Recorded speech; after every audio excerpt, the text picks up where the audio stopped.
வாக்குச்சாவடி மையத்திற்கு உள்ளே செல்ல அனுமதி மறுக்கப்பட்டதால் போலீசாரிடம் நத்தாகா வேட்பாளர் சீதாலட்சுமி வாக்குவாதத்தில் ஈடுபட்டதால் பரபரப்பு ஏற்பட்டது. ஈரோடு கிழக்கு தொகுதிக்கான இடைத்தேர்தல் கடந்த 5ஆம் தேதி நடைபெற்றது.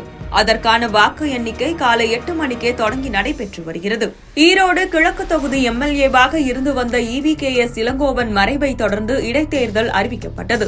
அங்கு 4 முனை போட்டி நிலவும் என எதிர்பார்க்கப்பட்ட நிலையில் அதிமுக, பாஜக, தேமுதிக, தவேக உள்ளிட்ட அரசியல் கட்சிகள் தேர்தலை புறக்கணித்தன. இந்த நிலையில் திமுக, நாம் தமிழர் கட்சி, சுயேச்சைகள் உள்ளிட்ட 46 பேர் களத்தில் உள்ளனர். காலை 8 மணிக்கே வாக்கு எண்ணிக்கை தொடங்கியது. முகவர்கள் முன்னிலையில் தபால் வாக்கு பெட்டி திறக்கப்பட்டு தபால் வாக்குகள் எண்ணப்பட்டன.